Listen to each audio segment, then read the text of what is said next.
বিসমিল্লাহির রহমানির রহিম। লাবণ্য আক্তার রান্নাঘর থেকে জানাই আপনাদের স্বাগতম। আজকে ঝটপট 3টা রেসিপি আপনাদের সাথে শেয়ার করব। এখানে ইলিশ মাছটা ভেজে পেঁয়াজ, রসুন, জিরে, কাঁচামরিচ দিয়ে একসাথে পেস্ট করে মাছটাকে ভুনা করে নিলাম। এরপর এর ভিতরে হালকা একটু পানি দিয়ে দিলাম। এখন শাপলাটা দিয়ে মাখা মাখা করে একটা ঝোল রান্না করে নেব। শাপলায় হালকা একটু পানি দিতে হবে, অতিরিক্ত পানি দেওয়া যাবে না। এখানে শাপলাটা দিয়ে দিচ্ছি, 4 থেকে 5 মিনিট রান্না করে নামিয়ে নেব।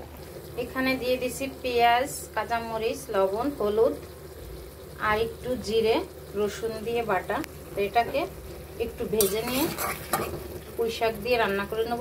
ঝোলটা এখানে শাপলা দিয়ে রেডি। এটাকে এখন নামিয়ে নেব। এখানে মশলাটা দিয়ে মাছটা ভেজে নিলাম। এখন এর ভিতরে হালকা পরিমাণে একটু পানি দিয়ে দিলাম।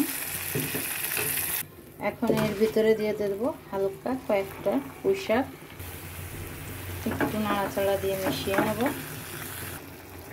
প্রায় হয়ে গেছে সবজিটা এখানে, আর 2 থেকে 3 মিনিট রান্না করে নামিয়ে নেব। পুঁই শাকের তরকারিটা এখানে হয়ে গেছে, এটাকে এখন নামিয়ে নেব। এখানে নিয়ে নিচ্ছি মরিচ, পেঁয়াজ, লবণ, হলুদ আর নিয়ে নিচ্ছি কিছু চিংড়ি মাছ। এটা দিয়ে একটু ভেজে নেব। এটা দিয়ে একটু লাল করে ভেজে নিয়ে এখানে নিয়ে নিচ্ছি তিতে হেলেঞ্চা শাক। এই শাকটা কিন্তু তিতে তিতে লাগে লম্বা করে, তো এটাকে একদম কুচি কুচি করে নিচ্ছি। এটা তেলে দিয়ে ভেজে নেব। চাইলে এটা মরা মাছ দিয়ে রান্না করে খেতে পারেন তিতে তিতে। আমি এটাকে ঝাল দিয়ে চিংড়ি মাছ দিয়ে ভেজে নিচ্ছি। ঝাল পেঁয়াজ ও মরিচটা দিয়ে ভাজা হয়ে গেছে। এখন শাকগুলাকে দিয়ে দিলাম ছোটো ছোটো করে কাটা। আমার এখানে শাক ভাজিটা একদম রেডি। তা ভালো লাগলে লাইক, শেয়ার, কমেন্ট করবেন। আজকে 3টা শাক সবজি রেসিপি আপনাদের সাথে শেয়ার করলাম। ভালো লাগলে লাইক, শেয়ার, কমেন্ট করবেন। অন্য কোনো রেসিপি নিয়ে আবার হাজির হব। আল্লাহ হাফেজ।